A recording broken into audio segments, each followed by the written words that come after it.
Grupo Ortiz te ofrece en un solo lugar todo lo que tú quieres encontrar. Consorcio Computelectronic Plaza SAC, donde encontrarás de todo para tu computadora, laptop, tablets, además venta y accesorios para celulares. Gimnasio Fitness Planet SAC, con máquinas modernas de última generación para mantenerte en forma. Baños Sauna Spa Aruba SAC. Contamos con cámaras secas, cámaras de vapor, duchas españolas y más. Tu cuerpo y mente merecen relajarse. Cancha sintética Las Terrazas de Ortiz SRL, para que practiques tu deporte favorito. Atención las 24 horas. Grupo Ortiz, te esperamos en la avenida Nicolás Ayllón 15498 AT.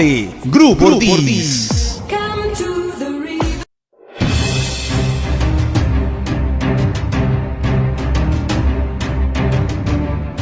Porque ahora ya no existen fronteras y gracias a la tecnología podemos estar más cerca. Y para ello tenemos una nueva alternativa televisiva, Directo a tu CPU, con el periodista Jorge Carrión. Un programa especial con invitados internacionales desde todos los rincones del mundo. Ahora en las pantallas de Telestar Televisión, Canal 3 Lima, Supercable. No se lo pierda.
Hola, hola, ¿qué tal? ¿Cómo estás? Bienvenido a Directo a tu CPU por Telestar Televisión Supercable Canal 3. También estamos por Canal 11, la red en la ciudad de Huancayo, y a nivel internacional por Virtual Televisión. Como de costumbre, enlazados con alguna parte del mundo, y en esta ocasión vamos a estar enlazados con la hermana República de Colombia. Desde Bogotá tenemos a nuestro invitado, que está siendo nominado para la distinción honoris causa 2023 que otorga la Fundación Universidad Hispana próximamente aquí en nuestra ciudad capital. Se trata de Manuel Meoño Tábara, un peruano residente en la hermana República de Colombia, que dentro de su currículum pues tiene la representación de alto comisionado para la paz en Colombia. También ha sido distinguido como empresario del año a nivel de su tierra natal, aquí en Chiclayo, en Perú, y próximamente, por lo que nos comenta, pues está ya encaminándose a lo que va a ser su participación electoral en el próximo proceso que se tiene pautado aquí en Perú, para lo que va a ser el cambio a nivel del Congreso de la República.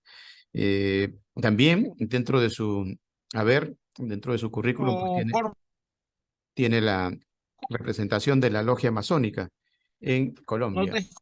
A ver, ¿no nos escuchas, Manuel? Bienvenido, tus saludos. Te escuchamos, Manuel, bienvenido. Ahí, ahora sí, no sé nada anterior. Sí, bueno, hemos dado a conocer tus datos curriculares, básicamente. Coméntanos ¿Desde cuándo vives en Colombia? ¿Por qué te fuiste de Perú? Vivo en Colombia hace 29 años. Inicialmente estuve trabajando en Ecuador y a raíz de la guerra de Perú con Ecuador estuvimos muchos empresarios y gente de Perú en problemas con el gobierno ecuatoriano, entonces decidí salir para acá, para Colombia. Y acá ya llevo 28 años. Fue en plena guerra. Ajá. Ya inicialmente había salido hacia Ecuador, entonces. Primero fue Ecuador. A raíz del conflicto en el CENEPA, ahí ya tenía dos opciones: o regresar a Perú con el ejército ecuatoriano, que quizás no hubiese tenido un final feliz, o venir a Colombia. Ujú. Eso fue todo. Y ahora que ha pasado ya un tiempo bastante largo, ¿tu elección fue positiva? ¿Qué dirías tú en, en resumen de estos 29 años? Claro que sí, positiva, pues tengo a mi esposa y a mi hija, Colombianos. y colombiana, sí.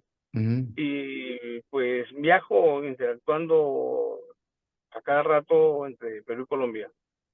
Represento un grupo de empresas colombianas que están inscritas en Perú y ujú, están en, trabajando con mucha libertad, con mucha tranquilidad, y están apostando por el Perú, que es lo que se necesita. claro, claro. Ahora, cuando tú sales, ¿ya te habías hecho empresario o recién estabas en tus pininos empresariales al salir? No, no, no. Yo cuando estuve en Ecuador, yo fui gerente de ventas de una fábrica de plásticos. A raíz de que estaba ya en la fábrica de plásticos, detuvieron a todos los peruanos empresarios que trabajábamos en empresas multinacionales o empresas ecuatorianas. Entonces, a raíz de ello fue la decisión de salir de Ecuador. Entonces, la idea fue en ese momento acertada en venir a Colombia. Y acá me desempeño representando a compañías colombianas que invierten en Perú, y voy a, voy a postular al Congreso de la República en las próximas elecciones. Ujú. Bueno, antes de entrar en ese detalle, ¿cómo es que te inicias, pero en la parte empresarial? ¿En qué parte de Perú tienes tus primeras experiencias empresariales? No sé, ¿cómo te preparas para luego salir fuera, ¿no? Muchos muchachos tienen en mente desarrollarse fuera del país. A manera de ejemplo, coméntanos un poco de tus experiencias básicamente en Perú, antes de que te vayas. Bueno, en Perú, terminé la universidad, trabajé en una compañía, Richard O. Custer, una empresa de ventas. Mi carrera es relaciones públicas. Luego fui perfeccionando ese rubro, y ya salí por una invitación de la empresa ecuatoriana. Me presenté al igual que 1.100 personas a ese cargo importante, en el cual se desempeñó con decoro, y se logró poner a la compañía en un sitio de privilegio en Ecuador. Ujú. Eso ha sido todo. Postulé y ya salió todo efectivo y muy bien. Ah, Ahora, en Colombia, yo me inicio acá en las labores empresariales, eh, al igual que en Perú y en Ecuador, pero con un poquito más de fuerza, ya que pertenezco a algunas instituciones que me han dado la fuerza y el poder suficiente para enfrentar algunas cosas, y sobre todo eh, convencer y persuadir a empresas colombianas que vayan a trabajar a Perú. ujú. ¿Qué le dirías tú a un joven, por ejemplo, que está pensando en hacer su futuro en el exterior? ¿Realmente le recomiendas eso? ¿Qué claves, qué tips les podrías dar? Bueno, yo creo que si está en él viajar para trabajar o estudiar, que lo haga, que persigan sus sueños. No pueden detenerse porque por A o B motivo que nos pueda truncar. Yo pienso que el viajar es conocer y ampliar los conocimientos. Y si algún joven quiere hacerlo, yo creo que debe tomar solamente la decisión. La vida son decisiones. No debe truncar para nada sus sueños y las expectativas que pone en otro país, sino por el contrario, representarnos bien en el exterior y trabajar con ahínco y con mucha energía, puesto que hay oportunidades. En Perú las cosas están un poco complicadas y mediáticas, y en este momento las oportunidades se ven un poquito lejos. Eso es lo que Ujú. ocurre.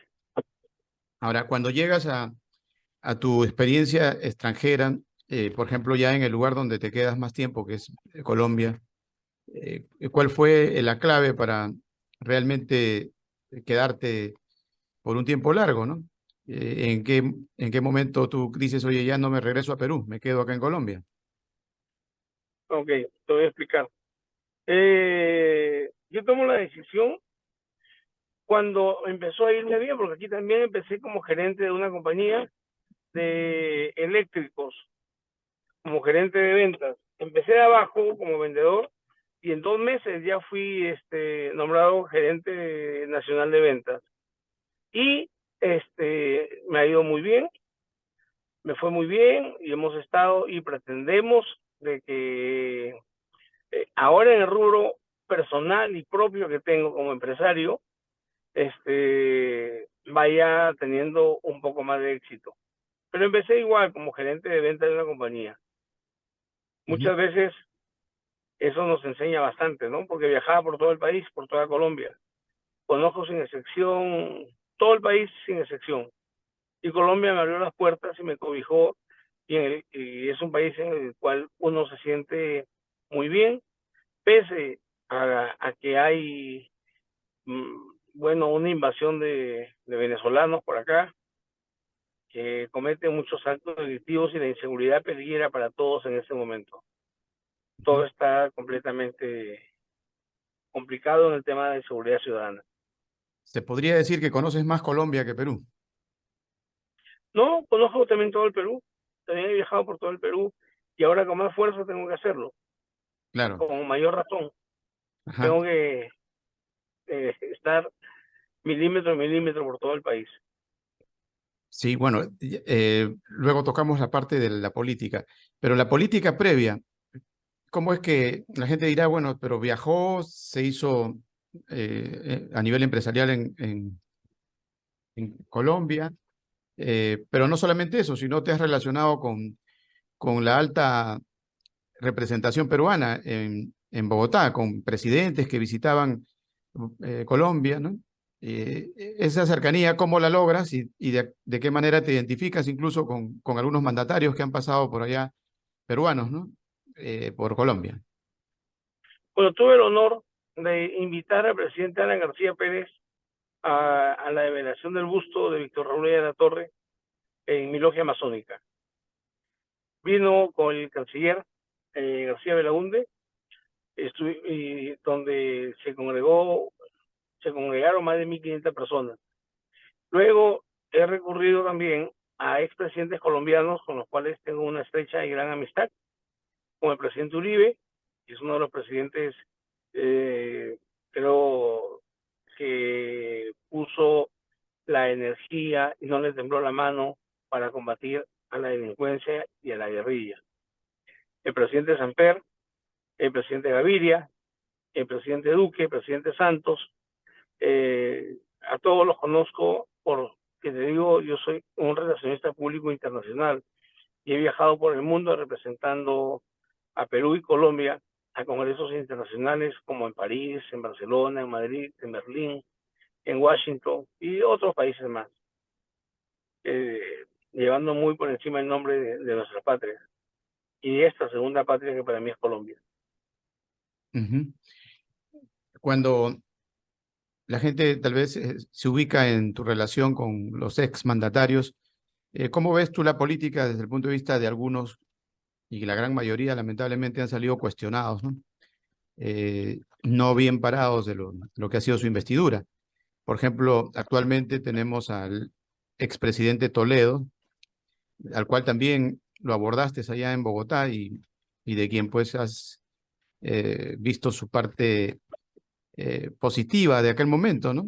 Representar su origen indígena y popular como conocedor de las necesidades del pueblo pobre, pero luego nos damos con la sorpresa de que esa identificación étnica dista mucho en los resultados, ¿no?, de lo que ha sido su investidura. Y últimamente tenemos incluso alguien que llegó a la presidencia con las mismas características y actualmente está en Barbadillo.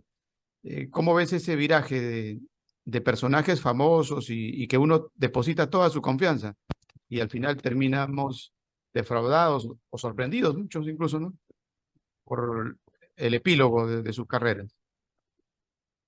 Veo con tristeza lo que ocurre. Hemos tenido 6 presidentes en 5 años.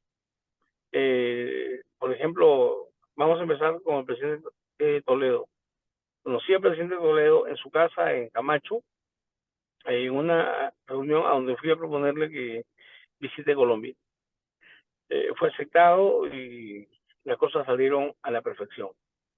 Invité al presidente García a Colombia y me pareció para mí, y bueno, en lo personal, fuimos grandes amigos y es un líder por naturaleza, fue un líder por naturaleza.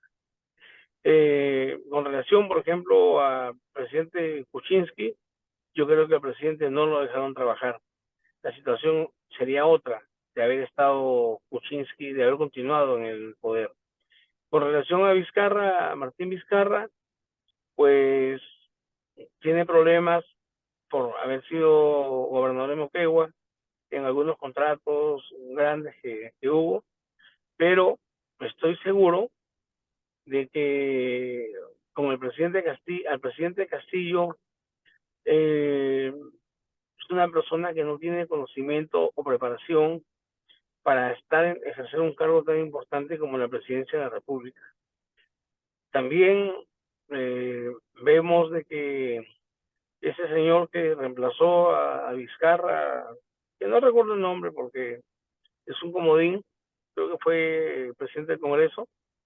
Entonces, ahora ya se volvió de parte de la Boluarte, la presidenta Boluarte, a quien considero que tampoco está preparada para seguir en la presidencia.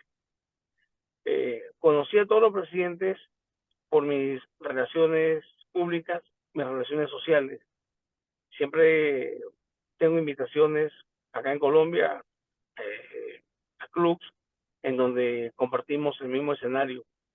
Y en Perú he visitado Palacio de Gobierno muchas ocasiones, pero con temas de amistad.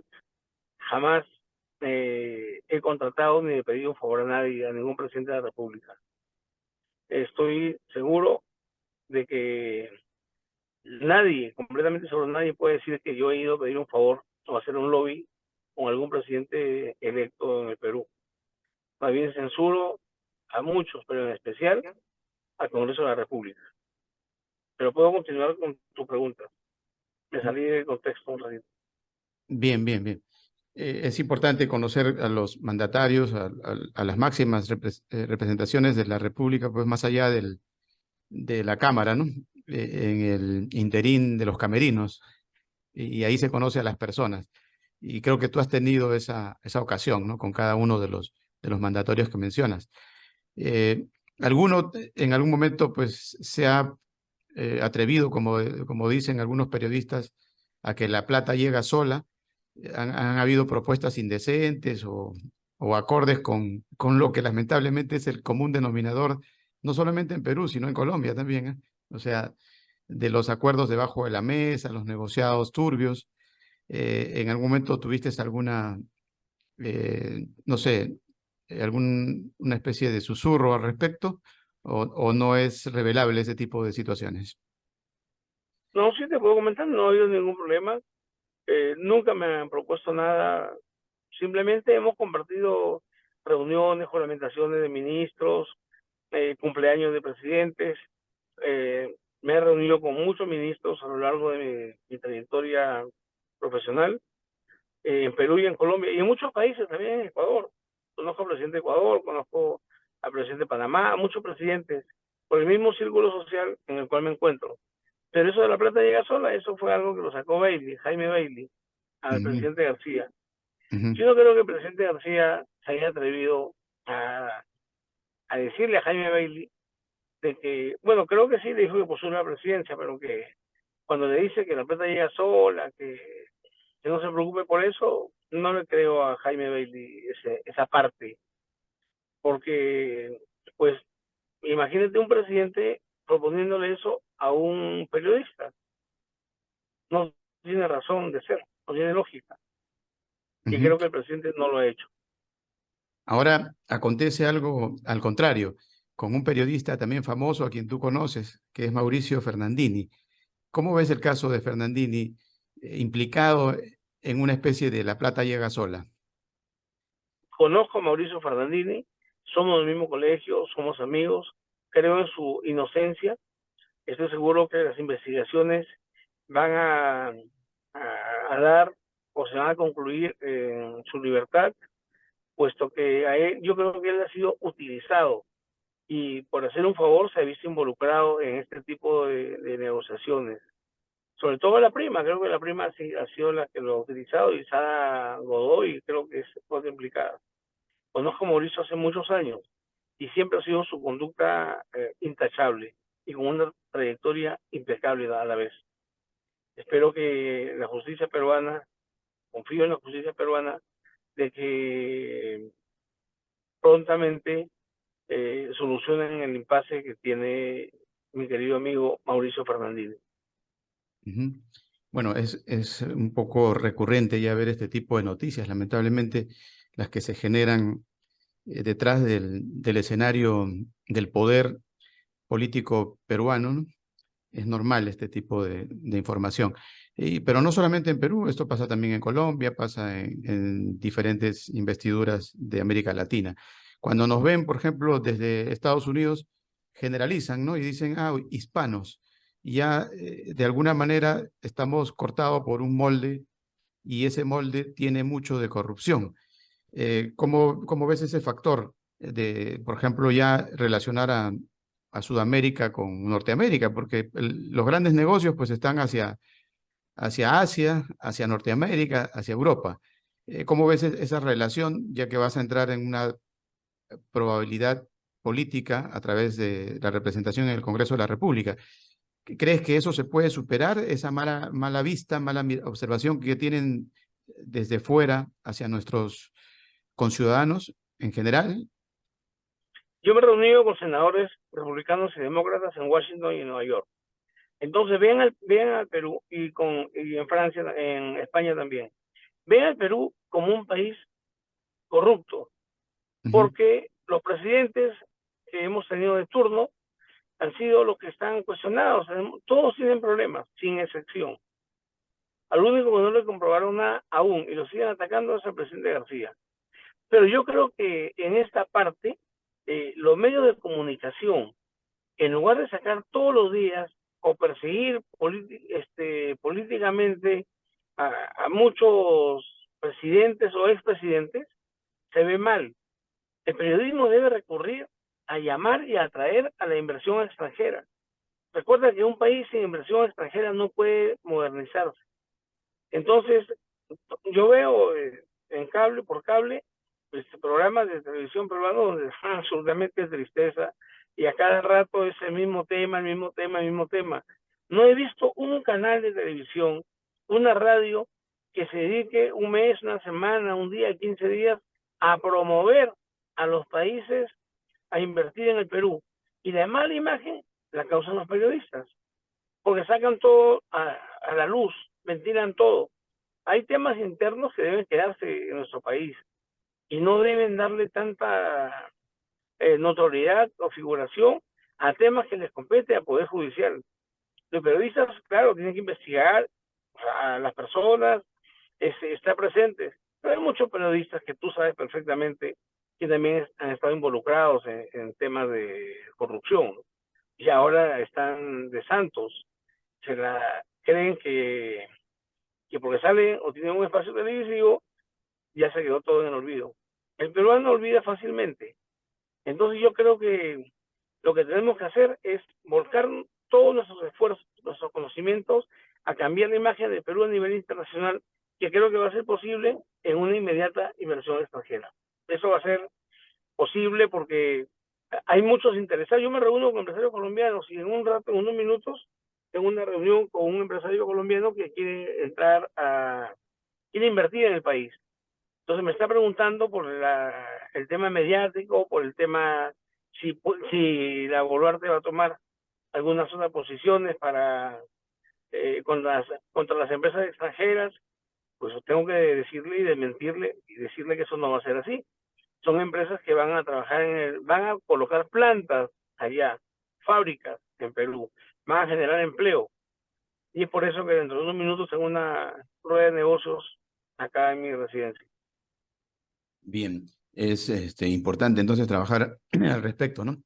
Pero cuando tú recorres las calles de Perú, y bueno, también pasa en otros países, por si acaso, no es que estemos centralizándonos en las partes negativas que conversamos con Manuel, pero eso es el común denominador, por ejemplo, que ingresas a trabajar a una municipalidad como un funcionario simple, y lo primero que te proponen es situaciones indebidas, ¿no? O sea, que si aceptas, tranquilamente te vas a ganar algo. Por último, los sueldos a nivel del Estado demoran en llegar, no se pagan puntualmente. A veces hay gente que está por cobrar 2, 3 meses y el jefe te dice, bueno, no te preocupes, que tu plata está segura, ¿no? Mientras tanto, jefe, mientras tanto, tú ya sabes, ¿no? La calle es tuya. ¿Qué significa eso? Que simplemente pues, lo inducen al funcionario a resolverse con alguna trampa, ¿no? Normalmente generada pues en las calles, ¿no? De repente pidiéndole los 3 pies al gato a un vehículo para sacarle algo al chofer, cosas por el estilo. O sea, siempre estamos induciendo a lo negativo, porque el Estado mismo no te garantiza incluso una estabilidad. ¿Cómo contrarrestar todo eso, Manuel? Que es un poco, por ejemplo, la noticia de las últimas horas, profesores sin título dando clases a nivel de los colegios, a nivel de Lima Metropolitana, a nivel de todo el Perú.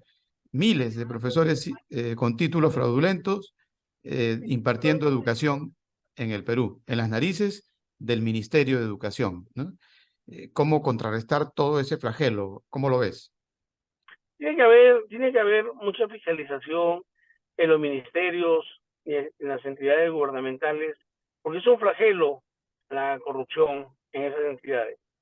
Mira, el Ministerio de Transportes, el Ministerio de Vivienda, todos los ministerios tienen su problema. El Perú es el único país que en 6 meses o en un año ya tiene 104 ministros cambiados. ¿Eso por qué? Por la falta de madurez, por la falta de sensatez y porque han nombrado a cualquiera.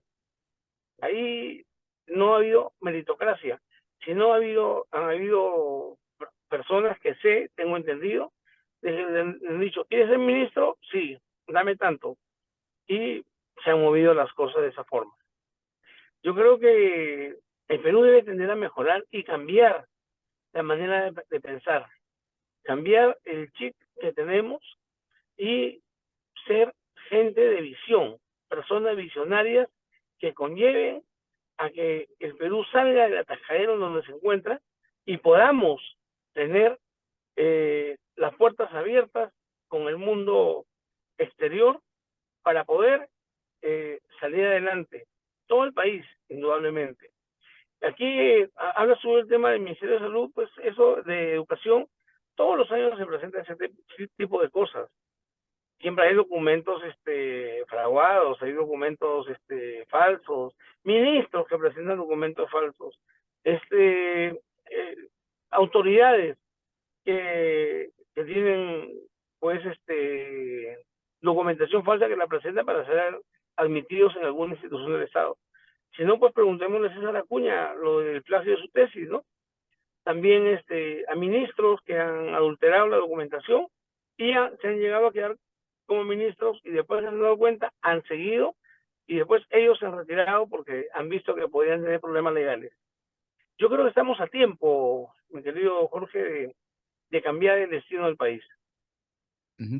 Bueno, una de las últimas noticias también escandalosas es uno de los libros que le ha permitido a la presidenta Dina Boluarte aparentemente ocupar cargos de importancia, ¿no? Porque dentro del currículum que te piden, te exigen, es que hayas publicado alguna obra, ¿no? Y esto parece que le ayudó en un momento para poder ingresar a trabajar, a ocupar altos cargos a nivel del Estado. Y más adelante, pues simplemente ya no lo declara el libro, ya no le sirve porque ya logró ingresar a las grandes ligas de la administración pública en Perú.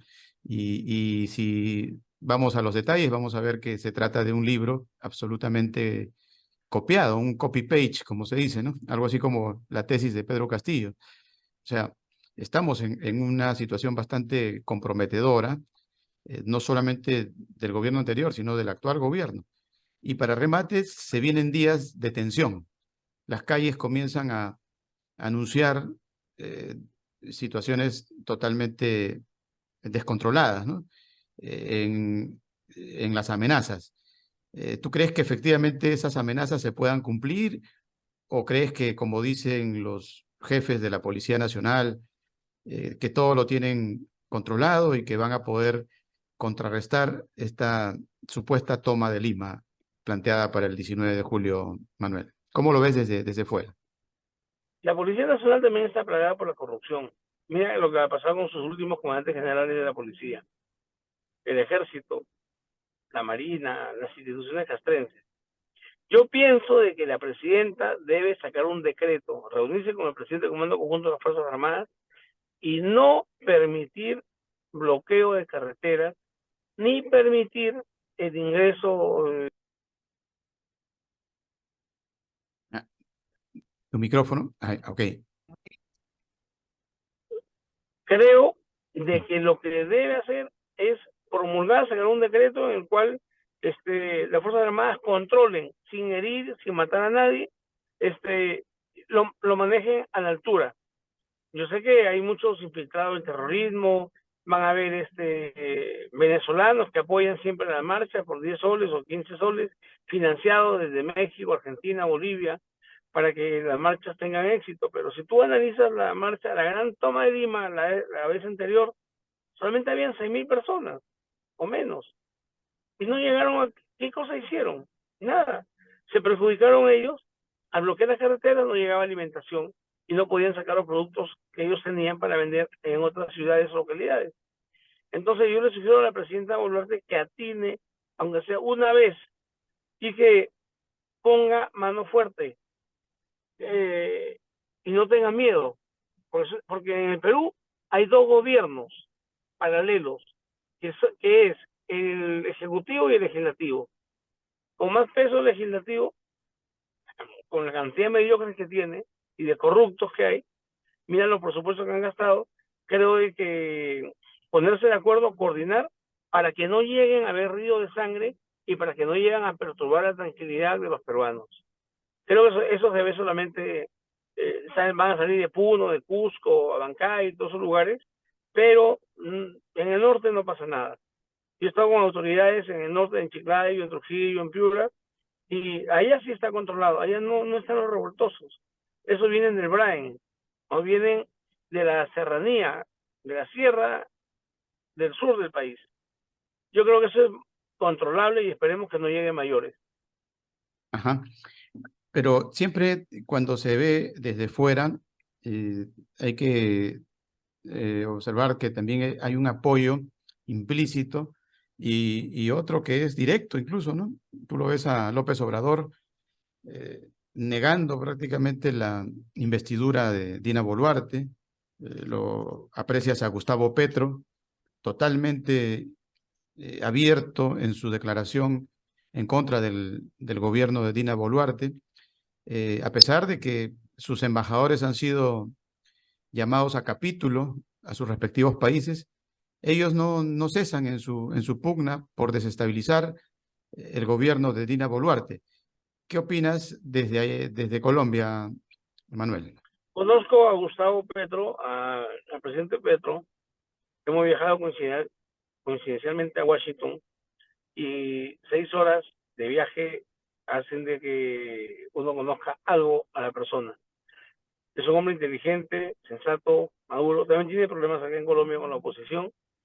Está ocurriendo lo mismo que en Perú, la grande marcha. Creo que está desinformado, pero AMLO, el presidente de México, él es el que también está financiando, porque tengo información de embajadores en los cuales me han puesto al tanto de todo para poder pronunciarme. A mí me entrevistan constantemente y lo que puedo decir que los países de izquierda cada día son más y debemos ya empezar a cambiar las políticas, empezando por Perú, porque mira, el crecimiento que ha habido en el Perú ha sido mínimo. Antes estaban 2.2, ahora están optimistas que sea 1.5 a finales de año, una locura. Pero creo de que no debe haber injerencia extranjera en nuestro país. No lo podemos permitir. Acá no hay embajador. El embajador se fue en diciembre porque fue llamado a consulta por la presidenta. Ahora, ¿por qué no la quieren a la Boluarte? Porque ella ofreció y dijo públicamente que si se iba a Castillo, se iba ella con él, cosa que no cumplió. Y por ahí la tildan como hipócrita o pues una persona desleal también. Y si tú analizas el tiempo que estaba el presidente Boluarte en el poder, ¿qué ha hecho? No ha hecho nada. Lo único que tiene son investigaciones, nada más. Sus ministros, todos están involucrados en problemas legales y problemas penales.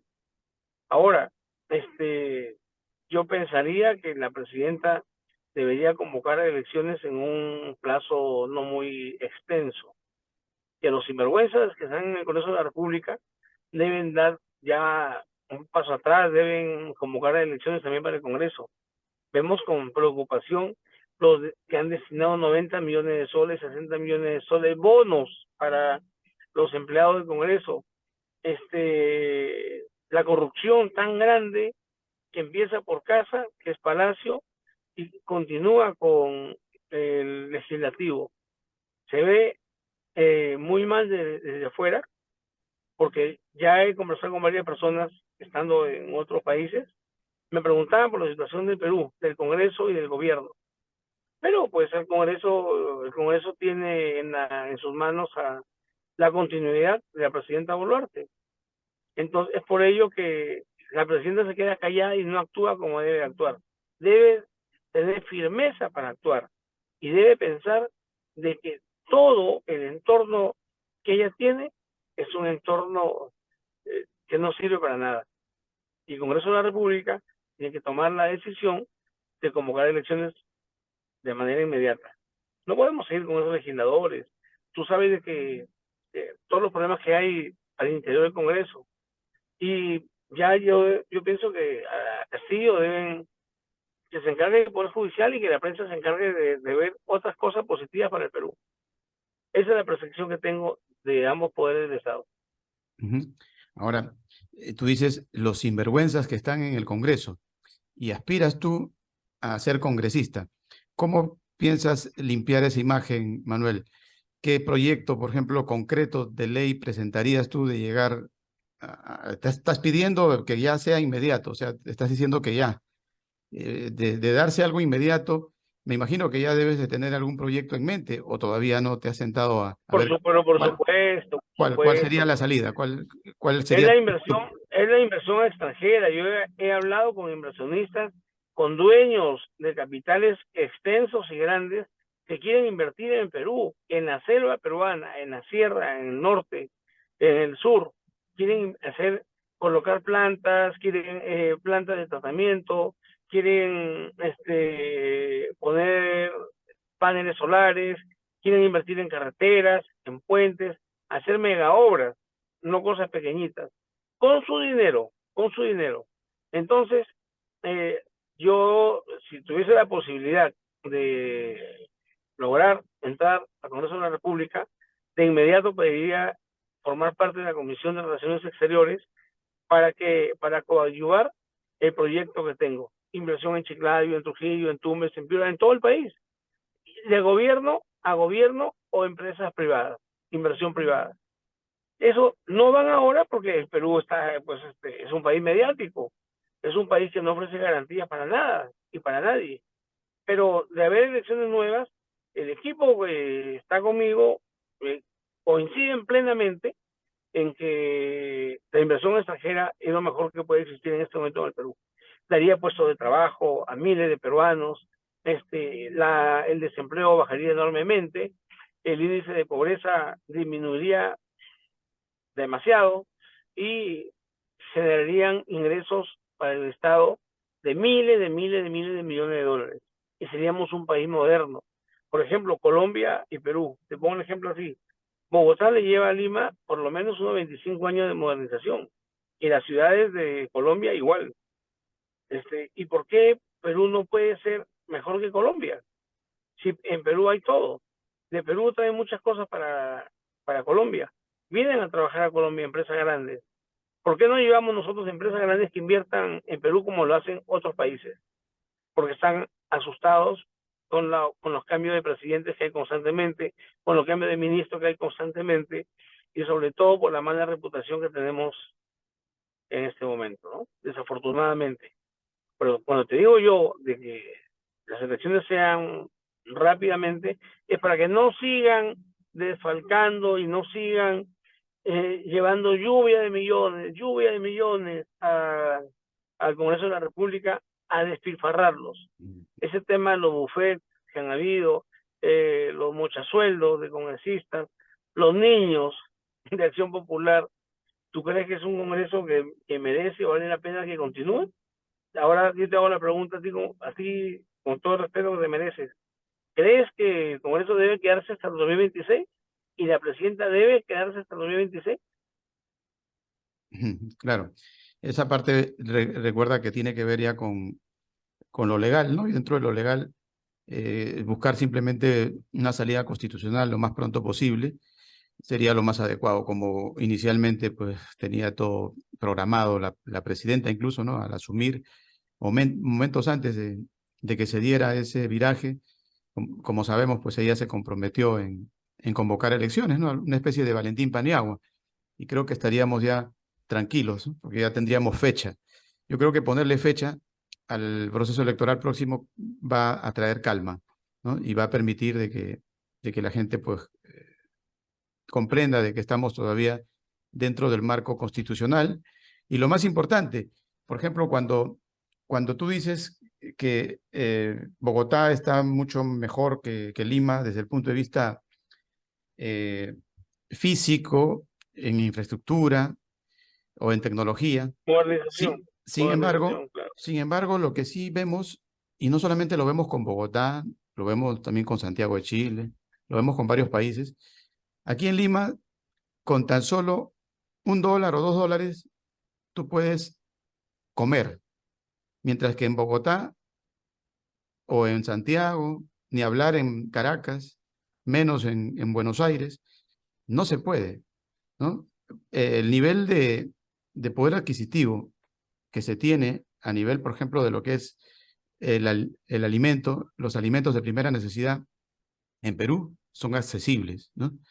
Te vas al lugar más alejado de Perú y vas a encontrar agricultura, quizás con alguna dificultad, producto ahora de las sequías, no sé qué más, pero vas a encontrar algo. Igualmente te va a pasar con la ganadería, pequeñas crianzas de animales que hacen de que hasta el agricultor tenga algo para llevarse al estómago.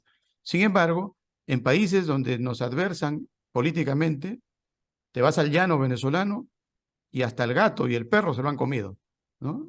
En Buenos Aires, la gente está esperando que pase el carro de la basura para recoger los desperdicios y llevárselos al estómago. ¿Cómo explicas eso? No estamos tan mal entonces, Manuel. Mira, yo también tengo una percepción de lo que tú me acabas de decir. En, en Colombia hay escasez, ya se siente la escasez. Los alimentos están supremamente altos. Antes uno agarraba 800 soles, 1000 soles y podía hacer un mercado en la semana. Ahora esos 1000 soles semanales no alcanzan para nada. Tiene que utilizar 1600 para poder tener lo básico y elemental eh, semanalmente. Las cosas han disparado. En Argentina, pues hermano, tenemos en Argentina a Cristina Kirchner, ¿no? Que también es de izquierda y que ha traicionado a su país. Cuando tú dices de que Perú está que con dólares se come, $2 o $3 se come, eh, discrepo contigo porque $2 son menos de 8 soles. Yo no creo que haya un menú de 8 soles en Lima, o sí los hay. Sí, sí los hay todavía. Hay lugares donde consigues a 8 soles, 10 soles, ¿no? Consigues. Incluso, por ejemplo, te puedes tomar lo más lógico que hacia el Caribe, es que te tomes un jugo, ¿no? Acá en Perú te pides un jugo y te dan la jarra. Te pides un jugo en Bogotá y te dan un vaso. En Santiago te dan un vaso. ¿Y te lo dan por cuánto? Por $2, $3. Mientras que aquí un jugo te llega a 6 soles. Y surtido, o de repente hasta con leche, imagínate, o sea, un especial, en un mercado normal, común y corriente. O sea, realmente desde el punto de vista alimenticio hay una diferencia abismal. Esto debido precisamente a lo que tú acabas de mencionar, que son gobiernos identificados con un supuesto, una supuesta identificación con los pobres, con la revolución de los que no tienen, pero que realmente en el fondo, a ciencia cierta, si ese pobre viajara rápidamente, tuviéramos la posibilidad de hacerlo viajar por cada una de estas capitales, creo que se desengañaría, ¿no? Y diría, oye, me estás engañando, me estás mintiendo, ¿no? Porque en Perú no hay un gobierno comunista, ¿no? Y sin embargo, mira, al menos tienes la posibilidad de llevarte el pan a la boca sin necesidad de pedirle al Estado. En Venezuela están esperando la cola para que el Estado les dé subsidios, ¿no? Les dé paquetes, combos de comida. Imagínate, o sea, estás supeditado a lo que el Estado te pueda dar. Aquí no, aquí la gente prácticamente es un lío aparte de los políticos y la gente está pensando simplemente en su propia situación económica, de cómo generar recursos para sobrevivir. Eso sí, hay precariedades, hay problemas, ¿no? Pero se lo resuelve el ciudadano sin estar esperando todavía el auxilio del Estado, cosa que no ocurre en nuestros países vecinos, lamentablemente. Esa dependencia está más presente especialmente hacia esos países donde tenemos pues esa supuesta representación identificada con las grandes mayorías, con el cambio revolucionario, ¿no? que, que supuestamente nos va a traer la salvación, pero en la práctica no es así. Y tú estás allá en Colombia y te puedes dar cuenta, hay mucho colombiano en Lima, mucho colombiano que se viene 140.000. y se han quedado, se quedan. Incluso tú te atraviesas el centro de Lima, encuentras por ahí un muchacho con su look al estilo de repente rockero, ¿no? Y te dice paisa, cómprame esta artesanía, hacen artesanías, ¿no? Y tú le preguntas y le dices, oye, pero ¿qué pasó? No, por allá, por Bogotá no hay trabajo, acá en Perú, con 2 soles, con un sol me resuelvo, dicen, ¿no? Con un sol me resuelvo.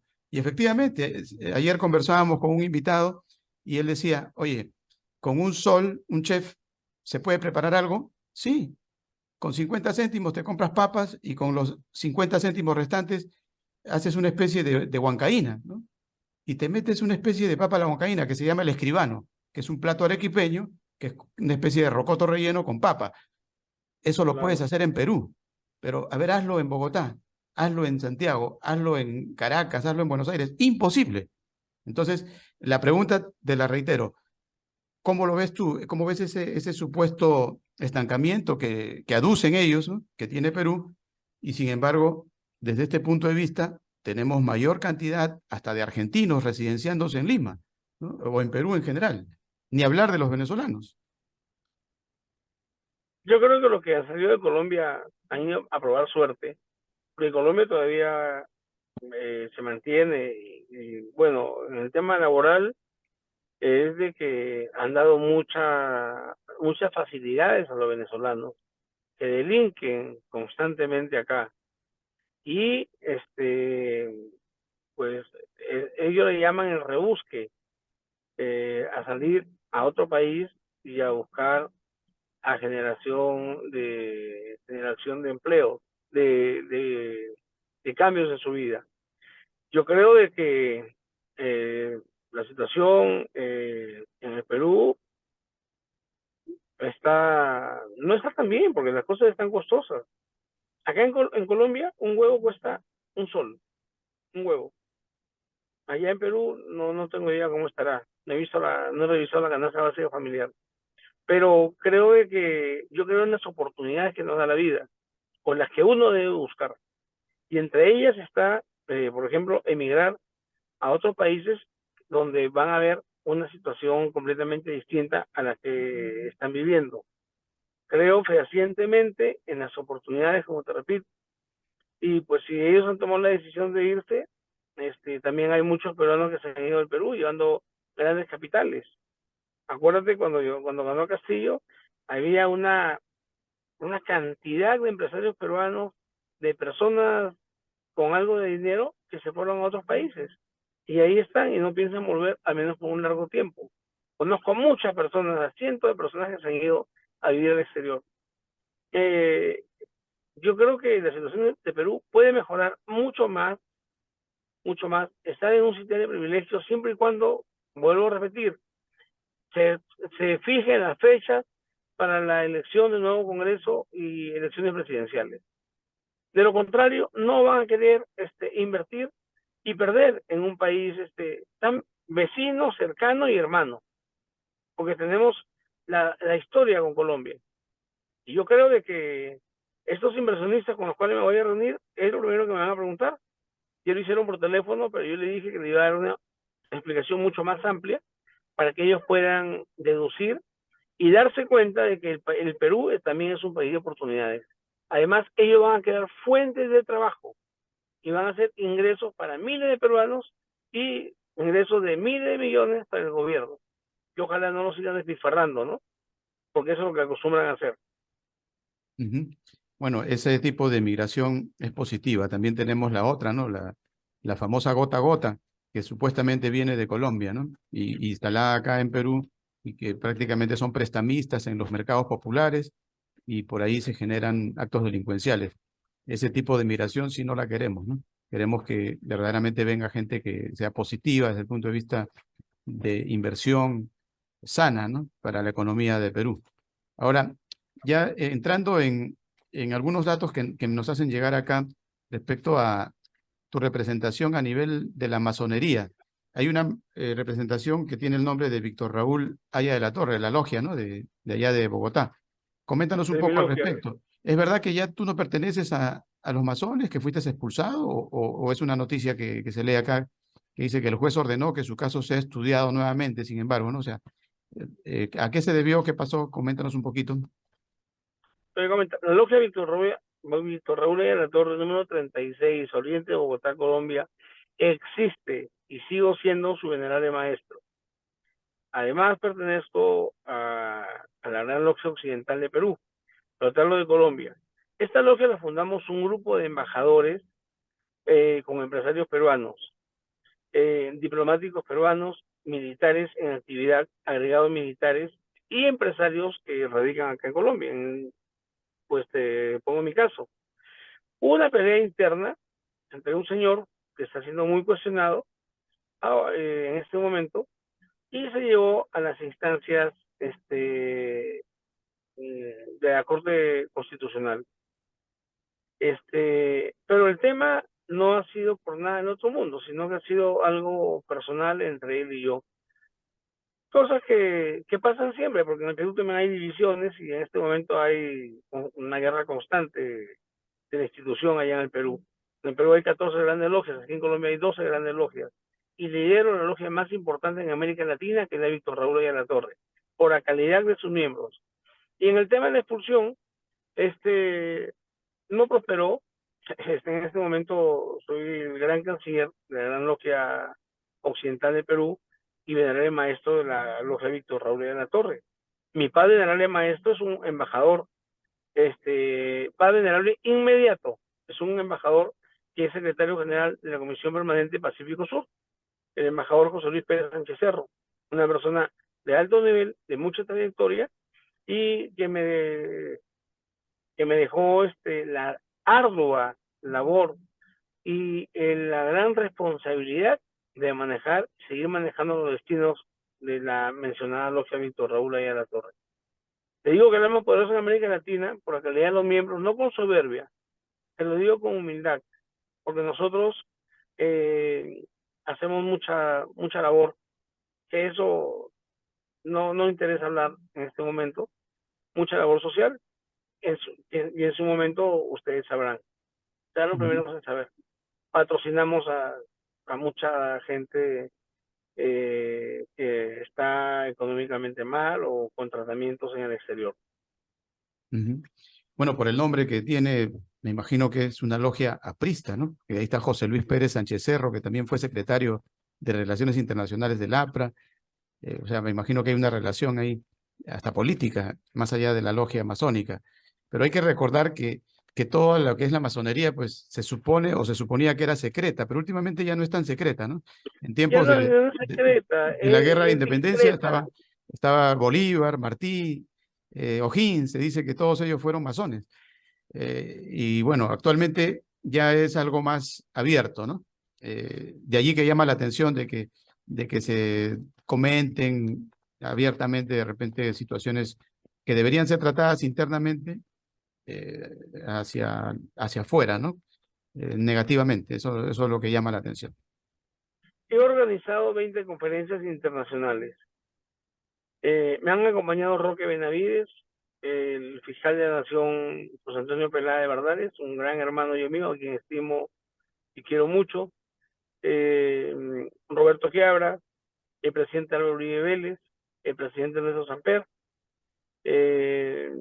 Carlos Anderson, congresista de la República, que es uno de los pocos que puede salvarse, igual que Roberto Quiabra, de la palabra sinvergüenza, como algunos otros más, pero son mínimos. Embajadores de la talla de José Luis Pérez y embajadores de otros países en el mundo. Ya tengo otra conferencia con el que va a ser presidente de Ecuador la siguiente semana, a la cual estás cordialmente invitado. Yo actúo de moderador y soy el organizador de dichas conferencias internacionales que cuentan con participación de 23, 25, 30 países a nivel mundial. Y tenemos buena acogida y aceptación. Y lo que tú acaba de mencionar es lo que yo ya lo he dicho en la conferencia anterior, de que los masones no debemos ocultarnos y tener temor y miedo porque afuera nos satanizan. O sea, hablan estupideces cuando hablan de que para iniciarse como hermano tienes que tomar sangre de gato, culebra, cosas así. ¿Tú crees que San Martín, Bolívar, Churchill, Bush, Obama, tomaban sangre de culebra para iniciarse o era un ritual de iniciación? Eso es mentira, eso no existe. La gente ignorante habla cosas que no son, no han visto. Pero yo a ellos los invito, y a todos, a que vean la ceremonia de la masonería que está en internet, que está colgada en internet, en YouTube y en Google. Ahí pueden encontrar. Y en Netflix hay películas de masonería, hoy estamos mucho más abiertos. Y ahora estamos creando una confederación muy grande a nivel mundial que va a romper todos los esquemas de la institución para bien, para bien. Y estamos liderándola con unos hermanos de Italia y Argentina. Bueno, en aquellos tiempos de la Guerra de Independencia se suponía que tenía que ser algo oculto, precisamente en salvaguarda de la integridad y de los planes siniestros que finalmente pues doblegaron al ejército realista. Y creo que la masonería cumplió un una época o un tiempo que valió la pena que se manejara de esa forma, ¿no? Pero como tú dices, en la actualidad, pues no debería ser así oculto, más bien al revés, debería ser transparente, que la gente sepa más respecto a esta trayectoria, ¿no? Y que se puedan integrar de pronto mayores personalidades. También se comenta, se dice, se arguye que la masonería siempre está detrás de las grandes personalidades, ¿no? Integrando a los grandes. Y por eso que Sí, es verdad. a Bolívar se le busca la forma de integrarlo, más allá de que apareció un documento fidedigno Sí, Bolívar fue masón. de París, sí, donde supuestamente se tiene ya una logia donde se integró allá en París. Pero sin embargo, siempre hay dudas, ¿no? Y hay un poco de libros que se han escrito al respecto sobre Bolívar y su pertenencia a la logia de París, realmente si fue cierta o simplemente una forma de llamar al más grande de esta parte del continente, para el caso de Bolívar. Y a propósito ya de Bolívar, ya para entrar en la parte final, coméntanos un poco sobre esas relaciones que se tienen. Comentas bastante que se tiene mucha migración de venezolanos hacia Colombia, como también hacia Perú, hacia Chile, a diferentes partes de Sudamérica, incluido Europa y Norteamérica. ¿Cómo lo maneja Petro? ¿Ustedes han visto la diferencia de un gobierno a otro? ¿Se ha alienado más Colombia? ¿Se ha mimetizado un poco a lo que pasa en Venezuela? ¿Es probable que eso se pueda agudizar y que de alguna forma no haya absolutamente nada que hacer en un tiempo futuro y que estemos camino a venezolanizar Colombia con la llegada de Petro y la cercanía con Maduro, ¿o no? Si se ve eso, acá en Colombia hay más de 2 millones de venezolanos. Eh, es una lástima ver en las calles cómo duermen o cómo viven, pero creo que acá hay más facilidades para los venezolanos. Y Perú también, y la canciller está haciendo muy mal, y la presidenta en darle acogida a tantos venezolanos que llegan a delinquir. Entonces, yo creo que a los venezolanos que están indocumentados o que tienen problemas, deben despacharlos de una vez, agarrar un avión y mandarlos a su país de regreso. Y te digo por qué. Porque hace una semana recurrieron a mí, un grupo, eran las 6 de la mañana, y me marcaron a mi teléfono, a este teléfono privado, entonces para pedirme de que hable con unos hermanos acá, porque había un venezolano que había quemado viva a su novia en la Plaza 2 de Mayo. Catherine, algo de Catherine, no recuerdo el apellido, Fonseca creo que, no recuerdo el apellido. Entonces, a las 8:30 estaba yo desayunando con unas personas en mi casa. Y se logró. También hablé con el canciller, hablé con los asesores exteriores y con otras personas de muy alto nivel. Se logró de que el venezolano sea extraditado a Perú para que allá purgue su condena por el homicidio que cometió. Entonces, todo estaba mal, pero ya me enteré el día sábado que el cuadernillo de extradición está preparado para que este venezolano vaya a cumplir su condena a Perú. No sé qué le pasará en Perú, espero que nuestros compatriotas no actúen de la misma manera como lo ha hecho, no sé qué pasará, pero cumplí como masón, como empresario, como peruano y como un hombre con sensatez en apoyar esta causa tan noble. La familia de ella estuvo acá con una ex congresista, no sé quién es, no recuerdo el nombre, pero por información de la embajada me enteré que no prosperó el tema y por ello me llamaron un grupo de peruanos para ver si podía manejar el tema, que se logró con mucho éxito y espero que no volver a intervenir en este tipo de casos que son muy dolientes y muy tristes. Son episodios tristes que no deben volver a repetirse. Yo Sí, creo que bueno, Perú ya debe tomar una decisión. La inecta de la canciller Gervasi debe salir este 28 de julio. inmediatamente. No está haciendo absolutamente nada. ¿Cómo es posible que Relaciones Exteriores de Perú, el Ministerio de Justicia de Perú, no hayan podido hacer lo que nosotros hicimos en cuestión de 30 minutos? ¿Cómo es posible que teniendo el poder, y un poder quizás mucho más grande, de gobierno a gobierno? Ahí se ve la ineptitud de las personas. Y por eso logramos, yo solamente hice una reunión a las 8:30 de la mañana, ya estábamos desayunando acá en mi casa, y se movieron las fichas que había que mover, y se consiguió que el gobierno colombiano acceda a la extradición de ese venezolano, que está pedido por Interpol además, ¿no? Pero que por errores de procedimiento, no fue expulsado inmediatamente. Además, habían roces, pues, hay roces entre el gobierno peruano y Colombia, ¿no? Claro, claro. Eso dificultó un poco la gestión.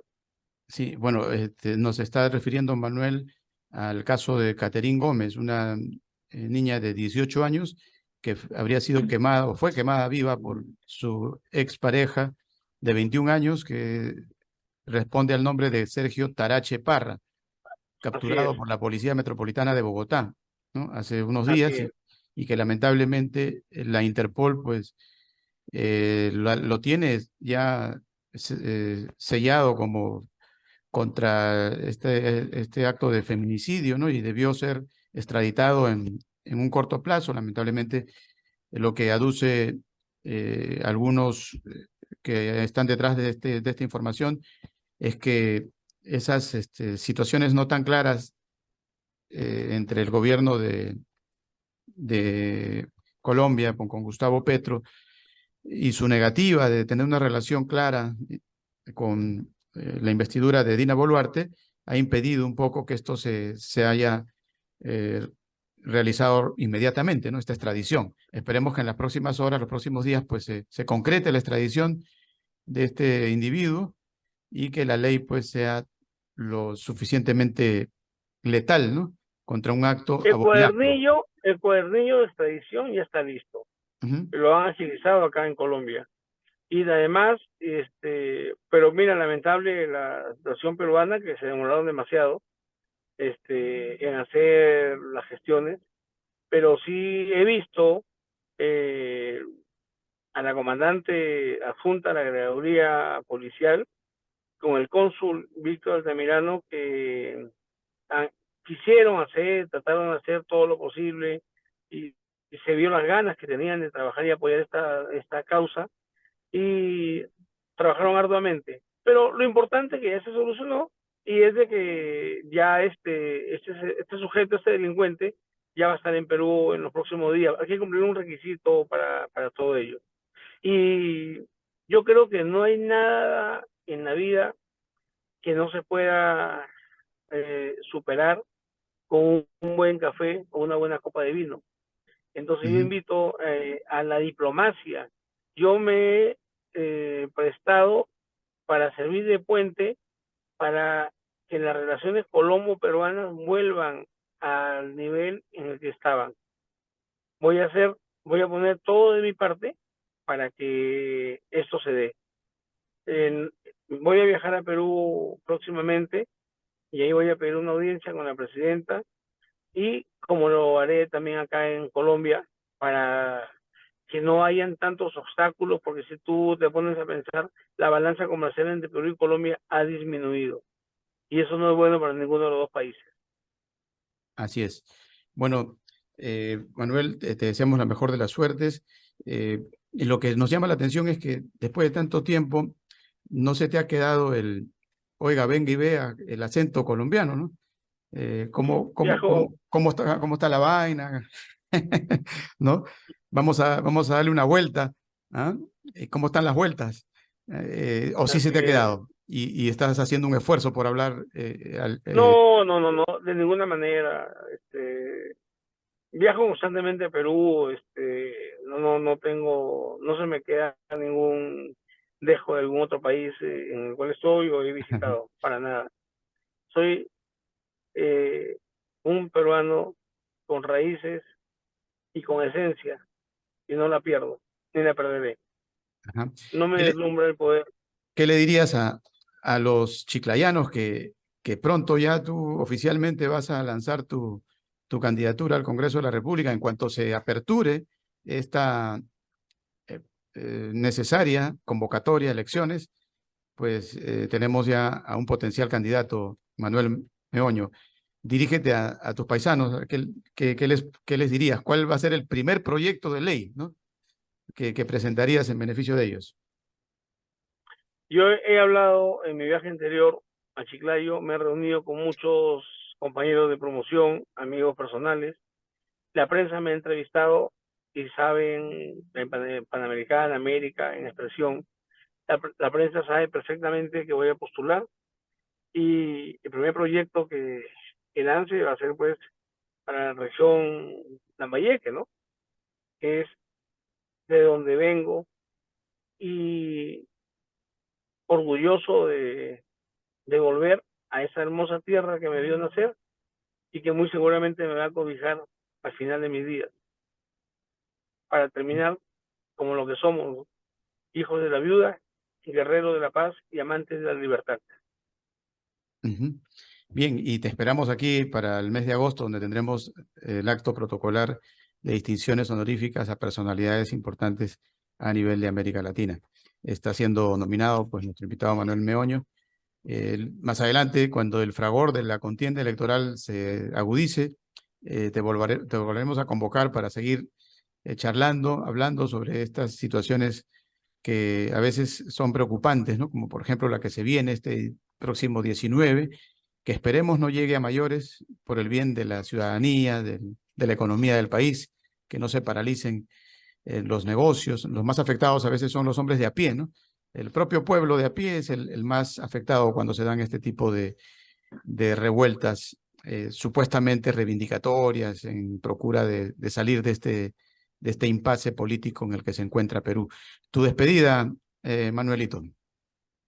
Invito a todo el pueblo peruano a que no caiga en el juego promovido por la subversión, el narcoterrorismo y los izquierdistas, comunistas, leninistas y marxistas que quieren llevar una vez más a desprestigiar nuestro país y a tenerlo como un país, tenerlo como un país irresponsable. No marchen, no se quejen, no salgan no se expongan, no se conviertan en cómplices de esos delincuentes que están tratando de llevar la zozobra a nuestro país. Los invoco a la reflexión y los invoco a que no marchen en esta tercera marcha, creo que es el 19 de julio. Y un abrazo para todos y gracias por la invitación a tu programa. En agosto estaremos juntos en lo que acabas de mencionar. Bien, bien. Gracias, Manuelito. Bueno, recuerden que todo esto llegó a ustedes gracias a Telestar Televisión Supercable Canal 3, también gracias a la red Canal 11 en Huancayo y a nivel internacional por Virtual Televisión. Nos vamos a despedir con una frase de Aya de la Torre a propósito de la remembranza que tuvimos ahí sobre Víctor Raúl Aya de la Torre. Él decía en 1948 lo siguiente: los corruptos huyen, los traidores se esconden, los miserables piden asilo político y luego aparecen como candidatos. No lo olviden, cuídense. Gracias, Manuel. Un abrazo a la distancia. Un abrazo. Éxitos. Feliz día.